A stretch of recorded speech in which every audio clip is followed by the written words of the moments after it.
انا بدرس في ميكاترونكس حاجات مختلفه او بتعمق في حاجات معينه بعينها، لان ميكاترونكس في الاساس هو قسم متفرع من قسم ميكانيكا. فالاساس في ميكاترونكس ميكانيكا، واغلب مواد ميكاترونكس هي مواد ميكانيكا. بس جنبها انا عارف وعندي معرفه عن كهرباء لاني بدرس مواد من كهرباء، عندي معرفه في البرمجه لاني بدرس لغات برمجه، عندي معرفه في كذا مجال تاني جانبي معاها. فالنولج دي بتفيدني ان لما بطلع في السوق انا مش ببقى منحصر في حته معينه، انا مش ببقى عندي معلومات عن حته معينه، لا انا قدامي مجالات كتير، قدامي تفرعات كتير اقدر اتجه ليها، سواء خاصه بميكانيكا خاصه بكهرباء او حاجه بروجرامينج في اي مجال. فاقدر اخش، اقدر بشويه كورسات اقدر اذاكر واتعلم وازود النولج بتاعتي في النقطه دي، واقدر اخش التخصص ده وابقى يعني مش عاوز اقول زي اللي دخل التخصص، بس فعلا لو ضغطت على نفسك وذاكرت كويس انت ممكن فعلا تبقى زي اللي دخل التخصص واحسن منه، لانك مميز ومعاك نولج في مجالات جنبها تقدر تخدم بيها على المجال اللي انت فيه. مهندس ميكاترونكس بيدرس مواد من ميكانيكا انتاج، بس ده مش معناه انه يقدر يطلع يشتغل في كل مجالات ميكانيكا انتاج. ليه؟ لان هم جوه درسوا مواد هو ممكن يكون ما درسهاش في القسم بتاعه. طيب وكذلك قسم ميكانيكا باور ما اقدرش اطلع اشتغل في كل المجالات بتاعتها. انا بدرس مواد ميكانيكا باور بس مش كل المواد بتاعتها، هم درسوا مواد مختلفه او مواد زياده عن اللي انا درستها. وكذلك قسم كهرباء باور، وكذلك في اي قسم له علاقه بالبرمجه. انا بدرس مواد ميكانيكا باور وميكانيكا انتاج وكهرباء، وبدرس برمجه. كل ده في ميكاترونكس، صح؟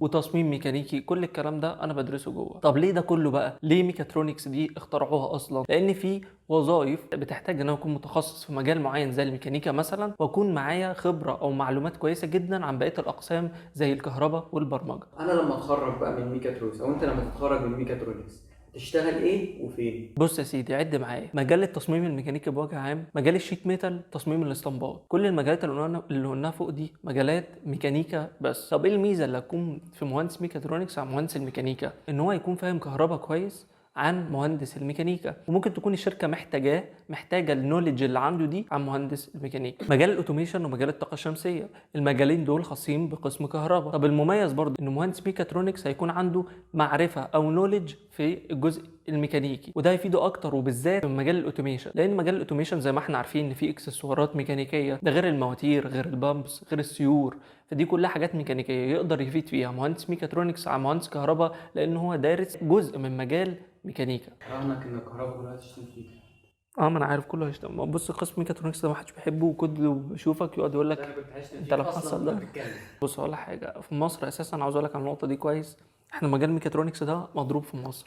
المفروض اساسا ميكاترونكس متفرعه، روبوتكس، امبيدد انجينير، كذا مجال. احنا هنا في مصر مخدين ميكاترونكس ده اول ما بتطلع مفيش بقى، يعني احنا بنقول ده كذب كله، مفيش شركه بتطلع وتقول لك انا عاوز مهندس ميكاترونكس، قليلين فشخ. وما بياخدك بيقول لك اصلا هو انت عاوز تخش كهرباء ولا عاوز ميكانيكا؟ ايوه. بحرقك يعني، ده الكلام اللي عاوزنا نقول حقيقه ايوه، ما نطلع هو نقول ده الكلمتين يعني دول. انا عايز، على فكره انا عايز ده. بس الكلام ده ما هو المفروض مش صح، المفروض شركات لما بتطلع ما بتقالش كده، بس في شركات المفروض فعلا بتبقى محتاجه مهندس ميكاترونكس لمجرد انه مهندس ميكاترونكس، عشان اي شغلانه كهرباء او ميكانيكا بيدخلك فيه.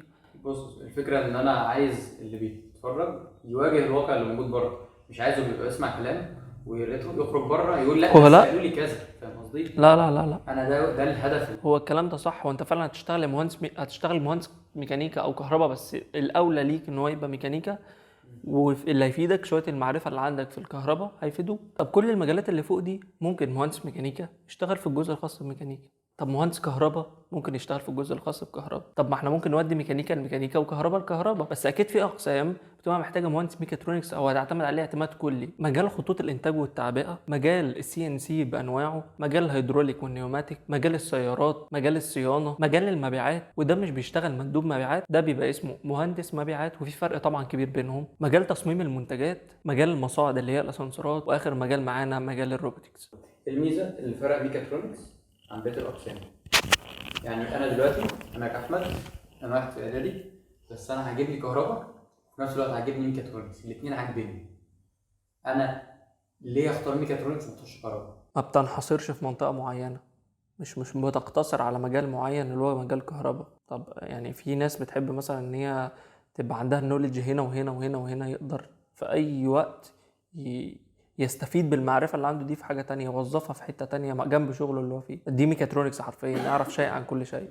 انا دلوقتي لو محتار بين ميكاترونكس وقسم تاني، ميكاترونكس انا بعرف معلومات عن كذا قسم، باخد مواد من كذا قسم، فبتطلع عندي نوليدج متنوعه. بتدرس في مواد ميكانيكا، تطلع فجاه تلاقي نفسك رايح على ماده ليها علاقه بكهرباء، تبقى طالع فجاه على مواد ليها علاقه ببرمجه. فانت لازم تكون متقبل فكره التنوع دي، تكون قادر تهندلها وتلمها، وتكون عارف وانت داخل هيبقى في ضغط مختلف شويه عن الضغط بتاع الاقسام التانية. طبعا كل الاقسام فيها ضغط وكلها محتاجه مذاكره، بس انت لازم الضغط بتاعك مختلف شويه. الضغط ده لازم تكون عارف ان انت داخل عليه، تقدر تهندله، تقدر تذاكر وتجتهد في القسم ده عشان فعلا تطلع مميز وتبقى مختلف فعلا زي ما قلنا قبل كده عن المهندسين الباقيين صحابك، سواء في قسمك او في اي قسم تاني.